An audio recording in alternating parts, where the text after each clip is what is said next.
y'all, me again. Part two of my friend's father was racist. Now, I realized this in middle school that these kinds of things were happening. And don't get me wrong, even back then, I didn't care about race. If you were cool, you were cool. That was that. But if you had bad energy, I really didn't care what color you were. I didn't care. I would kind of like not talk to you or not be around you. And maybe some people felt like I was stuck up or whatever, but when you are sensitive to energy, you can't be in these environments and flourish because energies are bouncing off of each other and you can feel it. And it had nothing to do with your color. But this same girl was still having problems with the white girls and the black girls, and me and her were cool. We were okay, but it came down to another girl that the girl really wanted to be friends with, and me and the girl were friends. So I thought. Turns out we weren't. Turns out I didn't have any friends. Turns out I didn't have any friends. When I figured this out, that I didn't have any friends. I thought we were cool, but just because you think you're cool with somebody don't mean you are. Because when push comes to shove, you will see. When push comes to shove, you will see. So I was cool with the black girls and the white girls. It didn't bother me at all. My mind just didn't go there. You were people. So the incident where it happened, the friend of mine kept, and this was not the same friend, but a friend of mine, so I thought she basically was talking about her birthday party. And people were excited to go to the birthday party, right? And she invited me. She didn't give me an invitation yet, but she invited me. And I was happy to go. But how do you feel when you realize that the other white friends don't want you there because you're black? So I realized that I was set up because her other white friends didn't want me to go. And that's because a lot of their family members were racist. And instead of her coming to tell me that, like the other girl did, she tried to hide it and pretended like it was something totally different than what it was. You didn't want me there because I was black. You would want to be cool with me in school, but outside of school, and y'all know I don't fuck with fake people. So the day came where I didn't know I was being set up, but I was being set up because she didn't want me at the party. One of her other friends, who always seemed to have an issue, who always seemed to have a problem, I didn't understand what I had done to this girl. Yeah, she was white, little white girl, but I didn't understand what the hell did I do to you? All I did was stand up for myself when people talk trash, whether you were black or white. That's all I did. Stand up for myself. And if you're doing all of that, I don't want to be a friend. I don't care. I will literally ignore you, and you can be right there in the group, and I would ignore you like you don't exist. And I do not care how you feel about it. A lot of people that don't like to be ignored, I guess. But I am good at ignoring people. I'm an Aries.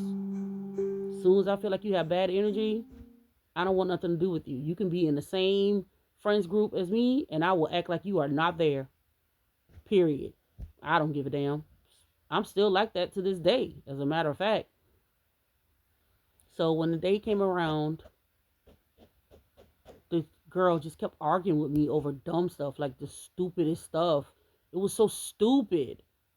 And I was just like, yeah, whatever. Like I don't even want to deal. Like, leave me alone. Like, whatever. I think I was saying whatever. I can't remember exactly what I was saying, but I was saying something. I think she was saying, like, you think you all that or whatever. I was like, here we go again. With somebody telling me what I think.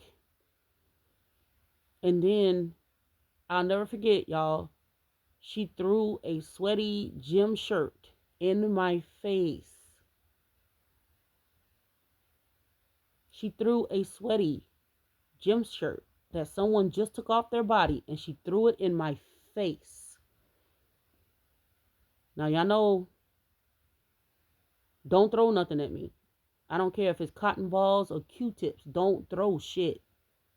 So that was her ass. She got her ass dusted that day. I'm just going to be honest. She got her ass dusted that day.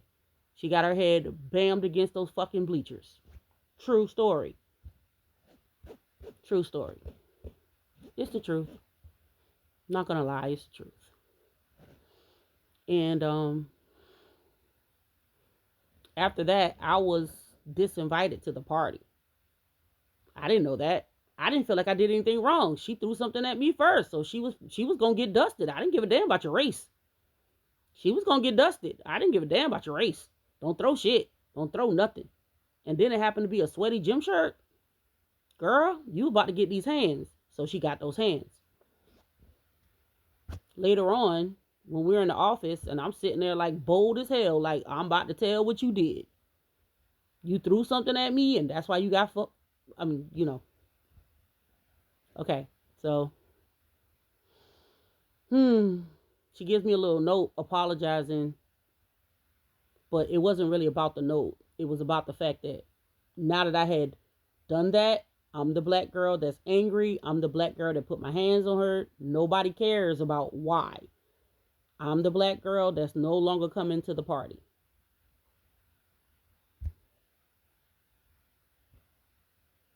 And she comes with some lame ass excuse that I knew was a lie, that she pushed her brother down the stairs. So now she can't have a party anymore. But then she starts to hand out invitations, and I was like, "Oh, let me see, who party is it?" She over there literally red, like y'all, she's red because she don't want me to look at this invitation. And then another friend of hers steps in and says, "It's my party, and I don't want you to see it." And I was like, "Oh, I see what's happening here." They may have thought that I didn't know, but I knew. And it was because this little white girl set me up. But it was kind of funny because then crazy things started to happen after that. And then the girl that was throwing the party suddenly had to like move out of state. She just had to go. She was gone. So then the friends group is just left and broken up. Without her, there was nothing. There was no one. They didn't hang together anymore. And it was like, well.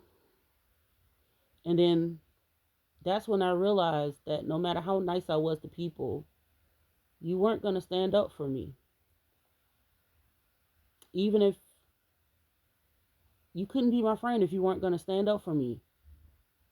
If I didn't do anything wrong except fight back after someone threw something at me first, whether you're black or white, if you're not going to stand up and say she was wrong first, we can't be friends. We can't be cool.